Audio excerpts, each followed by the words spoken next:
पण कोकणी माणूस हा रस्त्यावर सहसा उतरत नाही आणि एकदा उतरला की तो प्रश्न मार्गी लागल्याशिवाय तो हटत नाही. ह्याच्या पूर्वीचा तो आमचा इतिहास तुम्हाला माहिती आहे. तुम्ही आता रेल्वेचं विलिनीकरण बोलता. विलिनीकरणाला आमचा विरोध नाही, पण आमची एक अट आहे. जेव्हा रेल्वेचं विलिनीकरण केंद्रामध्ये होईल त्याचं हेड ऑफिस मुंबईमध्ये असलं पाहिजे, बेलापूरमध्ये असलं पाहिजे, कोकणामध्ये असलं पाहिजे. सध्या रत्नागिरी जिल्ह्यामध्ये कोकरेचं दुपदरीकरण हा विषय खूप चर्चेला जातोय आणि आपण बघतोय या ठिकाणी कोकरे अन्याय निवारण समितीचे शौकतबाई मुकादम यांनी आवाज उठवलाय. ते आपल्या बरोबर. सर स्वागत आहे. काय नेमका विषय? दुपदरीकरणाच्या कामाच्या संदर्भामध्ये आम्ही विरोध केलेला आहे. आम्ही दुपदरीकरण होऊन देणार नाही.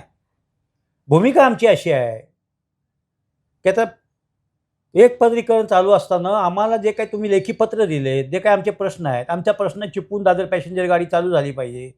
आमचा प्रश्न आहे तुम्ही कराड चिपळूण तो रेल्वेचं भूमिपूजन केलं ते झालं पाहिजे.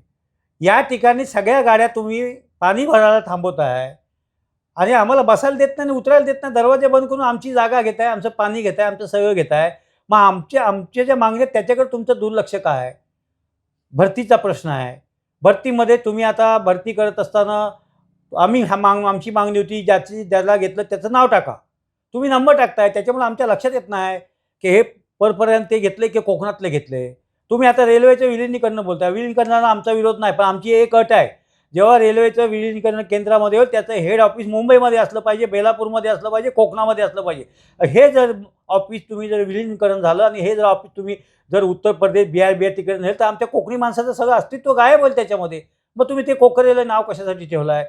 तर ज्या आमच्या मागण्या आहेत, आता उड्डाणपुलाची मागणी आहे. कळंब त्याच्या रोज 35 वेळा फाटक पडतं. 35 वेळा फाटक पडून खेड तालुक्यातले 15 गाव आणि चिपळूण तालुक्यातले 6 गाव 21 गावाचा प्रश्न आहे. तुम्ही सांगितलेले जर आमचं ऐकत नसाल आणि आमचे प्रश्न सुटत नसतील तर त्या दुपदरानं उपयोग काय? आम्हाला काय चाटायचं आहे काय?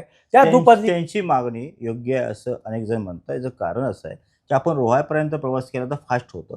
रोहानंतर आपल्याला क्रॉसिंगमध्ये अडकावं लागतं. जी गाडी 1 तासामध्ये येणार असेल त्याला 1.5 तास लागतात. मग दुपारी हो असं वाटत नाही का? तेव्हा त्यांनी दादर चिपळूण गाडी बंद केली तेव्हा आम्ही त्यांना विचारलं तर तेव्हा त्यांनी हाच प्रश्न आम्हाला सांगितला की सिग्नलचा प्रश्न आहे. बरोबर आहे, मग दुपदरीकरण पाहिजे. मग दुपदरीकरण झाल्यानंतर चिपळूण दादर पॅसेंजर गाडी तुम्ही चालू करणार आहात का? द्या पहिले लेखी लिहून.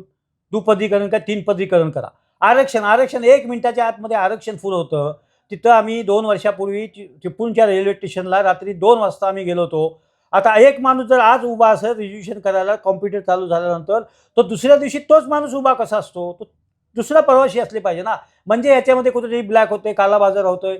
मग आम्हाला बसायला जागा नाही, आम्हाला उतरायला जागा नाही, आमच्या इथे गाड्या थांबत नसतील, आम्हाला तुम्ही विचारत नसताल, आम्हाला कोटा नसेल, अपंगाचा प्रश्न आहे, वयोवृद्धांचा, हे सगळे प्रश्न आमचे सोडवल्यानंतर आम्ही घेऊ. नुसतं दुपदरीकरण करून सगळे परपर्यंत ते ताटाकडे जातील, तिकडे दिल्लीकडं इकडं गोव्याकडं. आम्ही काय बघत बसायचं काय? दुपदरीकरणाला आमचा विरोध काय हे समजून घेतलं पाहिजे लोकांनी.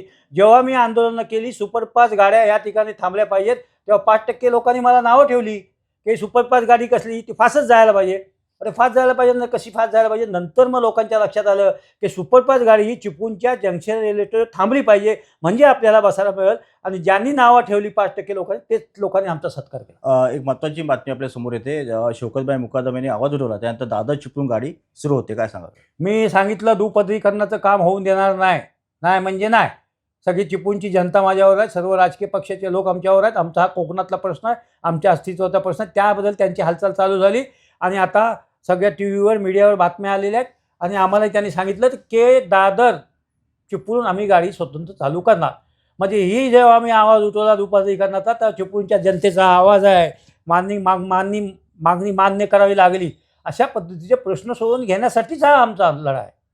आणि आंदोलन केल्यानंतर तर केसेस होतात. शौकतबाई, महत्त्वाचा मुद्दा आहे की पृथ्वीराज चव्हाण मुख्यमंत्री असताना या ठिकाणी कराड चिपळूणचा प्रस्ताव आपण सादर केला होता. भूमिपूजन झालं होतं, मग ते अडकलं का? त्याच्यानंतर ते भूमिपूजन झालं होतं. देवेंद्र फडणवीसजींनी त्याचं भूमिपूजन केलं होतं. आणि जेव्हा अजितदादा कोकणाच्या दौऱ्यावर आले होते, सावर्ड्यामध्ये त्यांची भेट झाली होती, तेव्हा मी अजितदादाला सांगितलं देवेंद्रजी फडणवीस यांनी ह्याचं भूमिपूजन केलेलं आहे, दादा तुम्ही ह्याच्यामध्ये लक्ष घाला. ते म्हणले कुठल्याही परिस्थितीमध्ये हा 100 किलोमीटरचा प्रकल्प आहे चिपळूण कराड रेल्वेचा, तो तुम्ही करणार. पण आता दादा हयात नाही आहेत, परंतु त्याचा आम्ही पाठपुरावा करणार आणि कुठल्याही परिस्थितीत पश्चिम महाराष्ट्र हे कोकणाला जोडून घेणार. कुठेतरी तुम्ही कमी पडते असं वाटत नाही? तुम्ही सरकारमध्ये आहात, कुठेतरी कमी पडते असं वाटत नाही? आम्ही कमी पडतेचा असा तो प्रश्न येत नाही. कमी पडतोय तर तुमच्या हिशोबाने बघायला गेलं तर आम्ही कमी पडतोय. पण कोकणी माणूस हा रस्त्यावर सहसा उतरत नाही. एकदा उतरला की तो प्रश्न मार्गी लागल्याविषयी तो हटत नाही. ह्याच्या पूर्वीचा तो आमचा इतिहास तुम्हाला माहीत आहे. आणि त्या टोल नाक्यापासून सतीच्या रेल्वेपासून अनेक मी आंदोलनं केली. जेव्हा प्रश्न सुटले तेव्हा त्याच्यातनं मी बाजूला झालो. तेव्हा आम्ही एकदा त्याच्यामध्ये उतरलो की मग आमची माघार नाही. तुमची अजून एक मागणी होती की वंदे भारतचा जो स्टॉप आहे तो चिपळूणमध्ये व्हावा, ते काय झालं? आता रेल्वे एक एजन्सी आहे, कोकण रेल्वे एक महामंडळ आहे, त्यांना यांनी हे चालवायला दिलेलं आहे. हे रोडच्या गाडीवर धंदा करायला बघतात, प्रवाशांच्याकडे दुर्लक्ष करतात. आता ही वंदे भारत आहे, जंक्शन रेल्वे स्टेशन आहे. तुम्ही आम्हाला पत्र दिले की सगळ्या सुपरफास्ट गाड्या चिपळूणच्या जंक्शन रेल्वे स्टेशन थांबवू, मग तुम्ही थांबवत का नाही? आणि आता आज थांबू, उद्या थांबवत. जिल्ह्यामध्ये कोकणामध्ये सगळ्यात जास्त प्रवासी चिपळूणमध्ये आहेत. तुम्ही बघा, रिझर्वेशन बघा, आराखडा मग बघा. का त्याचा. थांबवलं जात नाही? शौकत बाई, तुम्ही कमी पडताय असं वाटतंय का? आणि कोकणाच्या बाबतीमध्ये एखादा प्रश्न सोडवून घेण्यासाठी त्याला झुंज द्यावी लागते. हे आमच्या नशिबीच आहे. तुमचे इतर भागातले प्रश्न तुमच्या पार्टीशी असं राजकीय ते झुंज द्यायला कमी पडतं, तुमच्याविषयी येत नाही नाही. नाही, ते सगळे सपोर्ट करतात मला, आम्ही झुंज द्यायला तयार असतो. पण कोकणातला प्रश्न बोलल्यानंतर तो थोडासा रेंगतो, ह्याची खंत आमच्या मनामध्ये आहे. तुमचा प्रश्न बरोबर आहे, पण ते आता त्या प्रश्नाची तडजोड आम्ही लावल्याशिवाय आम्ही गप्प बसणार नाही. कधीपर्यंत होईल हा विषय?